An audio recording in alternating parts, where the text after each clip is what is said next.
Salut, c'est Greg. Aujourd'hui, on va parler de comment ramener les meilleures images de vos voyages, comment revenir avec les meilleurs souvenirs, avec des plans qui jusqu'à il y a quelques dizaines d'années étaient uniquement réservés aux professionnels du cinéma, aux grands réalisateurs et qui aujourd'hui est accessible à tout le monde. Je veux bien parler des plans drones. Alors évidemment, c'est un sujet qui a été abordé des dizaines de milliards de fois par des spécialistes dont c'est le métier. Moi, c'est pas mon cas. Ce que je veux vous partager aujourd'hui, c'est quel est le meilleur drone selon moi pour pouvoir voyager, à la fois que ce soit pratique et facile d'utilisation, tout en ayant le meilleur rapport qualité-prix. Alors si vous êtes prêts, on décolle.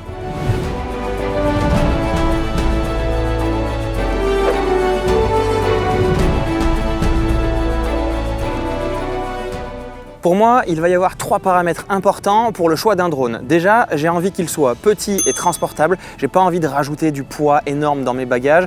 Quand je voyage avec des petits sacs à dos pour voyager léger. Si vous avez regardé mes vidéos précédentes sur le matos à apporter en voyage, vous savez que je vous ai déjà expliqué qu'il fallait voyager léger pour que ce soit pratique. Donc j'ai pas envie d'avoir un truc qui va me faire augmenter la taille de mes bagages. Ensuite, deuxièmement, j'ai envie qu'il soit facile d'utilisation. Je suis pas un spécialiste, j'ai pas envie que ça prenne du temps. Je veux qu'il soit facile à faire voler, que je prenne mes belles images et que je le repose et que ce soit terminé. Et dernier élément, j'ai envie qu'il soit pas trop cher. Et c'est là où ça va être difficile parce que pour avoir un bon drone, si vous avez déjà regardé des tests de professionnels, il faut mettre le prix, ils vous le disent tous. Si vous mettez pas cher, vous avez un truc pas si mal. Si vous mettez plus cher, vous avez un truc vachement mieux. Et c'est principalement la raison pour laquelle pendant 2 ans, je ne me suis pas lancé, j'ai lorgné sur les drones, je regardais ces plans magnifiques sur toutes les vidéos YouTube que je pouvais trouver. Et moi, je restais au plancher des vaches et je sortais pas des vidéos avec le relief que je trouve vraiment joli et qui pour moi apporte un sérieux plus aux vidéos.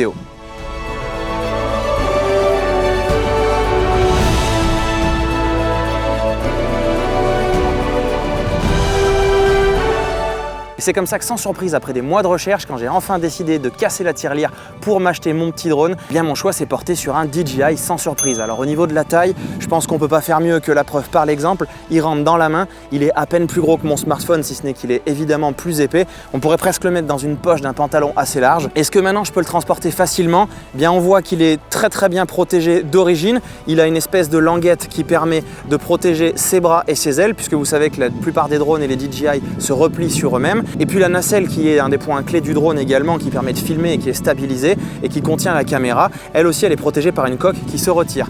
Ce qui veut donc dire que je peux très facilement le glisser dans mon sac à dos sans prendre de risque de l'abîmer. Et honnêtement, on va être d'accord pour dire que c'est pas lui qui va me rajouter du poids puisqu'il fait 249 grammes, c'est écrit dessus.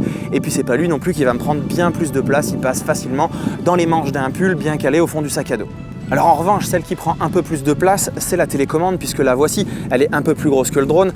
Alors on va pas vraiment lui en vouloir parce qu'elle contient une batterie énorme qui permet de la faire durer très longtemps et surtout qui permet, grâce au câble avec lequel vous allez le brancher à votre smartphone, ça va vous permettre aussi de recharger votre smartphone puisque lui il va fonctionner en plein soleil, en plein écran avec la luminosité à fond. La batterie risque de vite descendre, donc du coup c'est elle qui vous le recharge. Les sticks se dévissent et se rangent à l'arrière, donc du coup il n'y a rien qui dépasse et elle est très solide, donc on peut aussi la fourrer dans un sac à dos et franchement ça va passer. On a toujours un petit peu de place dans son sac à dos journalier, que ce soit pour mettre des vêtements, une bouteille d'eau, etc.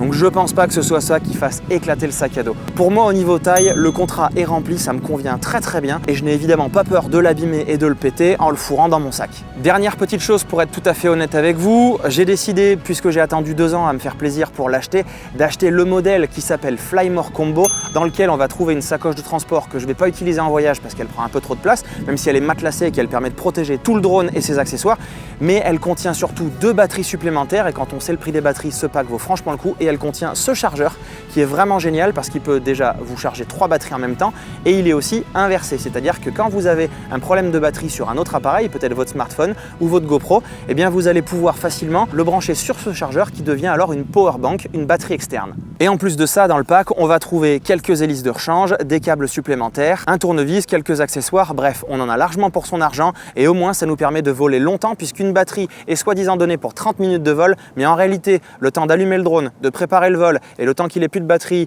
et qu'il demande à rentrer avant de vraiment plus en avoir, vous n'avez pas vraiment 30 minutes et ça passe très vite. Donc moi, je veux pas me retrouver dans un paysage super sympa sans batterie pour filmer, alors j'ai investi dans ce pack. Si vous aussi, vous voulez vous faire plaisir, je vais vous mettre le lien dans la description de cette vidéo pour pouvoir trouver le même pack que moi et ainsi pouvoir voler facilement et profiter. Mais en parlant de voler facilement, on va regarder ensemble si cette partie du contrat est remplie. Bon alors je vais passer derrière la caméra, comme ça je vais vous montrer si le drone est vraiment facile à piloter ou non. Alors déjà pour le faire décoller, vous avez une fonction hyper simple qui vous permet de le faire, mais pour vous faire voir ce que ce serait la version éventuellement compliquée, eh bien, je vais vous le montrer derrière l'écran. Et vous allez voir que c'est vraiment pas difficile du tout. Il suffit de mettre les sticks vers l'intérieur, ça démarre les moteurs. Une fois que les moteurs sont démarrés, elle vous dit décollage, vous poussez vers le haut, le drone décolle. Hyper simple. Pour le faire atterrir, vous allez le faire descendre. Sauf qu'à un moment donné, il va capter le sol. Alors je vais aller me mettre là-bas et je vais vous montrer comment on fait. Il suffit de forcer et il va se poser. Alors si je vais là-bas, c'est aussi pour m'assurer, comme je suis sur un mur là, qui se pose facilement. Hop, une petite marche arrière, tac, tac, tac, tac. Voilà, descend. Je force. Et voilà, il se pose et il s'éteint. Du coup, on est d'accord qu'au niveau, est-ce que c'est facile de le faire décoller ou pas, et de le faire atterrir, on est d'accord que oui. Alors je vais encore vous donner un point fort qui est pour moi rassurant pour un débutant avec ce drone, c'est que si on le fait décoller, hop, je ne sais pas si vous le voyez bien là, mais il ne bouge pas d'un pouce. Pourquoi? Parce qu'il capte actuellement 16 satellites. D'ailleurs, c'est pas un gros score, normalement il y en a encore plus que ça. Et ça lui permet d'être totalement stable. Si vous regardez ma dernière vidéo sur la première sortie en off-road qu'on a fait, eh bien vous verrez que quand on rentre dans notre premier chemin, je l'ai tout simplement posé à 4 mètres de haut. J'ai pris la télécommande, je l'ai posée dans la sacoche réservoir de la moto. On est parti. Et il n'a pas bougé d'un millimètre, le plan est hyper stable. Et pour moi ça, c'est un super point fort pour un débutant. Bon alors ensuite, quand vous allez l'allumer la première fois, évidemment, il va y avoir un tutoriel, mais ils vont vous expliquer comment on va à gauche, comment on va à droite, comment on va en avant, comment on va en arrière, comment on monte et comment on descend. Et franchement, c'est pas plus compliqué que ça.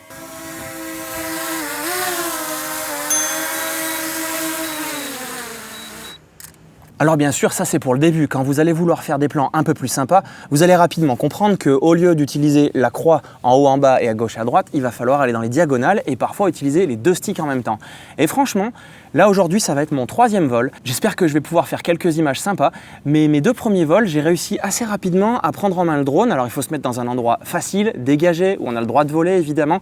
Et vous allez voir qu'en s'entraînant, on finit par comprendre comment ça marche. Ça demande un petit peu d'entraînement, mais je trouve qu'en mode débutant, on arrive assez rapidement à sortir des images sympas, sachant que pour sortir des images sympas, généralement, les plans ne demandent pas vraiment de grosses techniques. Si vous regardez les vidéos des pros, généralement, c'est simplement des beaux travelling, des choses bien placées, avec des belles couleurs, un beau paysage, et ça suffit généralement à ramener de belles images. Petite précision encore pour rassurer un débutant, sur la télécommande, hop, je me rapproche pour vous montrer, on a 3 modes. On a ciné, on a normal et on a sport.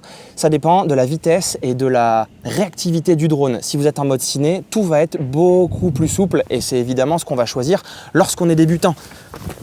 Ça nous permettra d'avoir des commandes très douces et de ne pas prendre de risques inutiles. Et c'est ce que je fais depuis le début, je n'ai toujours pas testé d'autres modes et franchement, ça me rassure bien pour un gros débutant que je suis.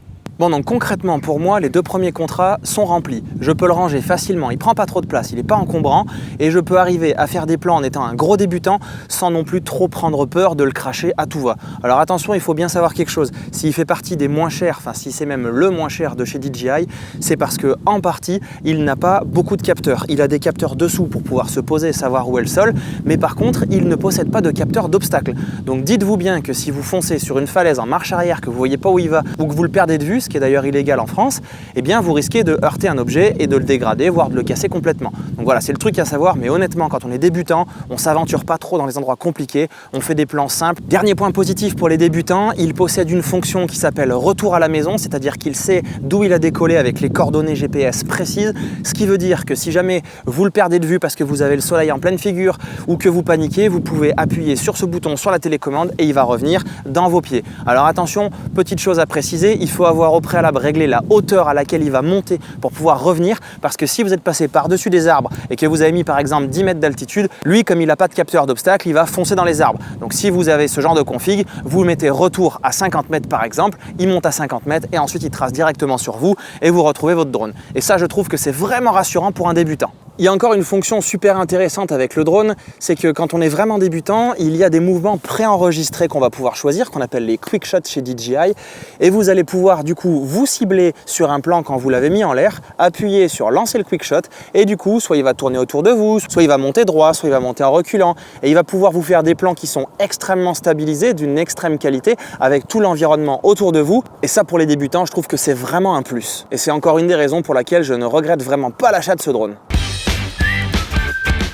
Dernier contrat pour moi, c'est le rapport qualité-prix. Alors, est-ce qu'il va le remplir? Franchement, dès qu'on l'a dans les mains pour la première fois, que ce soit lui ou la télécommande, on est tout de suite en confiance. On sent que c'est du super matos. De toute façon, tout le monde le sait, DJI fait du matos de qualité. Les plastiques sont solides, tout est bien pensé. Quand on manipule les bras, il n'y a pas de jeu. On sent les ressorts sont solides, les hélices sont bien faites. Pour moi, là aussi, le contrat est rempli. Alors après, son prix, évidemment, il est un petit peu onéreux. C'est la raison pour laquelle j'ai attendu 2 ans avant de craquer. Mais franchement, maintenant que j'ai fait joujou avec, je suis pas du tout déçu de mon achat. Je ne regrette absolument pas mon achat. Et pour moi, c'est effectivement le meilleur drone que je puisse trouver en voyage. Au niveau de la qualité aussi, on va parler de la qualité visuelle, puisque vous savez très bien que sur Internet, on trouve pas mal de drones à des tout petits prix qui vous annoncent filmer en 4K. Mais est-ce qu'ils vont gérer aussi bien la balance des blancs? Est-ce qu'ils vont avoir une aussi bonne qualité?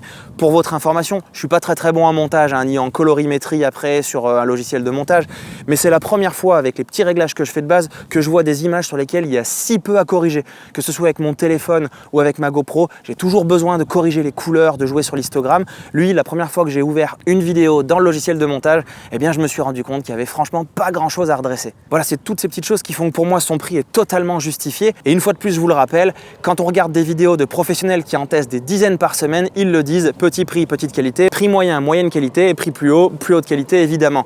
Alors je suis pas monté dans des tarifs exorbitants puisqu'après on passe sur des Mavic ou d'autres DJI et qui vont être beaucoup trop performants pour ce que moi je vais leur demander. Alors c'est pour ça que je suis resté sur un Mini 2 et vous le savez si vous avez regardé quelques comparatifs, beaucoup de pros disent que si on prend des bonnes prises de vue avec des bons réglages et avec un peu de travail en post-production, on peut sortir des images de professionnels et c'est ce que certains font d'ailleurs en ce moment. Alors si vous aussi vous avez envie de vous faire plaisir et de pouvoir enfin ramener des images de vos voyages ou de vos vacances qui sont complètement différentes de d'habitude avec une vue différente et du relief et une vue au-dessus, eh bien je vous mets le lien dans la description de la vidéo. Vous trouverez 2 versions, la version normale avec juste le drone et sa commande et la version que j'ai pris, le Fly More Combo, qui va vous permettre de voler plus longtemps avec des accessoires hyper sympas. Et au final, même s'il faut rajouter encore un billet de plus, je vous assure que je regrette pas du tout mon investissement et j'ai franchement qu'une hâte maintenant, c'est de pouvoir partir en road trip avec les potes et la bécane et de pouvoir tester ça en pleine montagne et en pleine nature.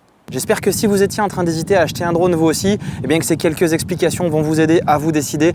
En tout cas, vous l'avez compris, je vous l'ai déjà dit, je suis complètement convaincu par ce drone. Je vous mets le lien dans la description de la vidéo et prochainement vous pourrez découvrir les nouvelles images qu'on va tourner avec pendant nos road trips en moto. Pour ne pas les manquer, comme d'habitude, pensez à vous abonner à la chaîne. N'oubliez pas de cliquer sur la petite cloche pour activer les notifications. Pensez aussi à nous suivre sur Instagram, comme ça vous pourrez voir en direct où nous en sommes dans nos road trips.